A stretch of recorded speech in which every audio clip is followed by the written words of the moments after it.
महिला शक्ति कार्ड माध्यम ग्रामीण महिला माने 1 लाख पर्यंत सुदमुक्त ऋण पाइबे।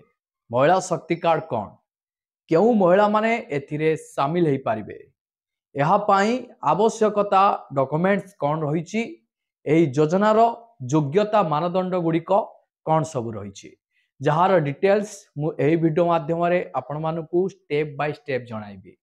सेथिपाई आपण माने वीडियोटी को बिना स्किप रे शेष पर्यंत देखंतु, जहा फल आपण जानि पारिबे बुझी पारिबे।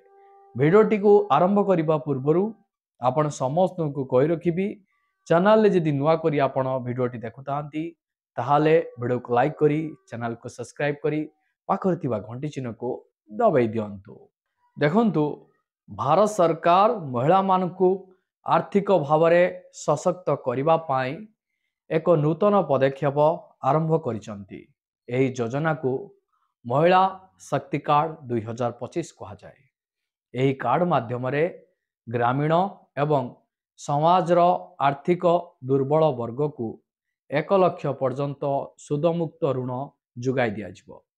एही योजनार मुख्य उद्देश्य हेउची महिला मानकु आत्मनियुक्ति, क्षुद्र व्यवसाय एवं आत्मनिर्भरशीलता पाई उत्साहित करवा। आसंतु जानिबा महिला शक्ति कार्ड कौन। केंद्र सरकार कहिसंती जे महिला शक्ति कार्ड योजनार लक्ष्य तृणमूल स्तर रे महिला मानक पाई आत्मनिर्भरशीलता को प्रोत्साहित करवा। प्रधानमंत्री द्वारा घोषणा करा जाइथिबा एही योजना नारी शक्ति राष्ट्र शक्ति मिशन अधीन आरंभ करा जाउची। यार लक्ष्य हेउची ग्रामांचलर महिला मानकु बैंकिंग एवं आर्थिक सेवा प्रदान करिबा, जो माने पूर्वरु आनुष्ठानिक ऋण व्यवस्थारु बाद पड़िथिले। आसंतु जानिबा योजनार मुख्य वैशिष्ट्य गुड़िक विषय रे। महिला शक्ति कार्ड 2025 योजना अधीन योग्य महिला माने 1 लाख पर्यंत सुदमुक्त ऋण पाइबे। महिला आवेदनकारी माने एही ऋण को छोट व्यवसाय, आत्मनियुक्ति, पशुपालन, बोटिक, टेलरिंग, ग्रोसरी दुकान किंबा अन्य कौनसी आयकारी कार्यकलाप आरंभ करिबा पाई व्यवहार करि पारिबे। सरकार यह मध्य स्पष्ट करिसंती जे एही ऋण संपूर्ण सुदमुक्त हेबो एवं परिशोध अवधि 3 वर्ष रु 5 वर्ष हेबो। आसंतु जानिबा एही योजना रे शामिल होबा पाई महिलांकर योग्यता मानदंड गुड़िक कौन सब रही। महिला शक्ति कार्ड योजना रे योग्यता निर्णय करने समय रे सरकार ग्रामीण एवं निम्न आयकारी महिला मानकु प्राथमिकता देइचंती। शर्तावली गुड़िक कौन रही। आवेदनकारी बयस 21 वर्ष रु 60 वर्ष मध्य हेबा उचित। महिला जनक भारतीय नागरिक एवं ग्रामीण किंबा अर्धसहरी अंचलर बासिंदा होइथिबा आवश्यक। तापरे परिवार रो वार्षिक आय 3 लाख रु अधिक हेबा उचित नुह। तापरे आवेदनकारी नाम रे कौनसी बैंक किंबा सरकारी योजना रु कौनसी ऋण चालू नथिबो। तापरे स्वयं सहायक गोष्ठी अर्थात एसएचजी सहित जड़ित महिला माने मध्य आवेदन करि पारिबे। आसंतु जानिबा एही योजना पाई आवश्यकता डॉक्यूमेंट्स गुड़िक कौन रही। महिला शक्ति कार्ड 2025 पाई आवेदन करिबा पाई एही सब डॉक्यूमेंट्स गुड़िक निहाती महिला मानक पाखरे थिबा दरकार। 1 नंबर रे आपण मानकर आधार कार्ड, 2 नंबर रे राशन कार्ड किंबा परिवार रो परिचय पत्र, 3 नंबर रे बैंक पासबुक, 4 नंबर रे आय प्रमाण पत्र, 5 नंबर रे पासपोर्ट आकार रो फोटो, 6 नंबर रे वृत्ति किंबा नियुक्ति संबंधी सूचना जदि थाए।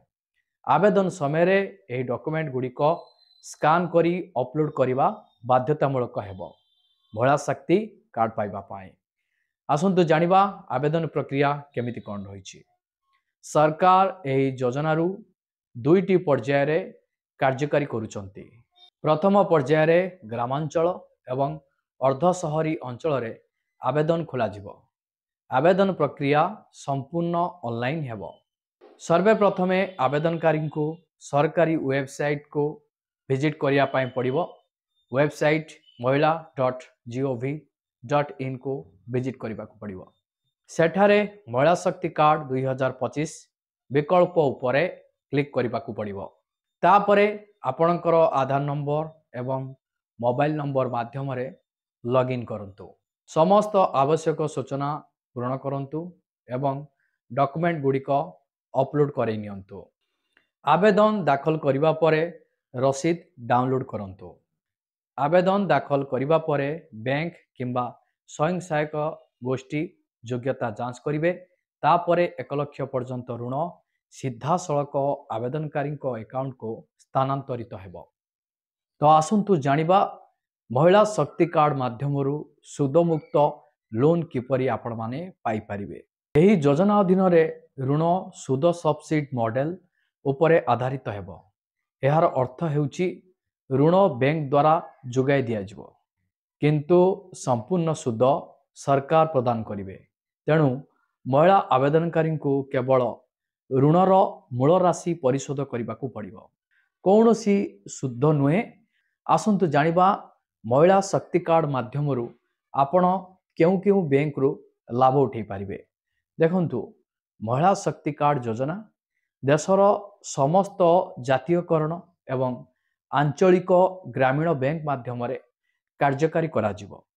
एही बैंक गुड़िकरे मुख्यतः भारतीय स्टेट बैंक अर्थात SBI, bank of Baroda, Punjab national bank, union bank एवं ग्रामीण बैंक अंतर्भुक्त हेबो। महिला मानक पई सर्वाधिक लाभ पाइबाकू सुनिश्चित करबा पई स्वयं सहायक गोष्ठी एवं महिला समवाय संस्था गुड़िक मध्य एही योजना सहित जोड़ा जाउची। आसंतु जानिबा महिला शक्ति कार्ड माध्यम रे कौन सब लाभ मिलिबो। महिला शक्ति कार्ड 2025 महिला मानकू आर्थिक स्वाधीनता एवं सामाजिक सम्मान प्रदान करिबो। एही योजना महिला को निजर व्यवसाय आरंभ करने एवं सेमानक परिवार आय रे योगदान देवाकू सक्षम करिबो। एही पदक्षेप महिला उद्योगी को उत्साहित करिबो एवं ग्रामीण अर्थनीति को सुदृढ़ करिबो।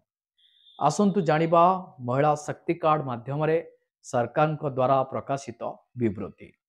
देखंतु महिला एवं शिशु विकास मंत्रालय द्वारा प्रकाशित सूचना अनुसार महिला शक्ति कार्ड योजना 2025 शेष सुधा सारा देश में कार्यकारी हेबो।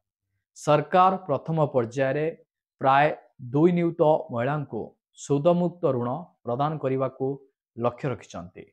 आगामी वर्ष गुड़िकरे एहाकू 10 नियुत महिला को विस्तार करने को योजना रही।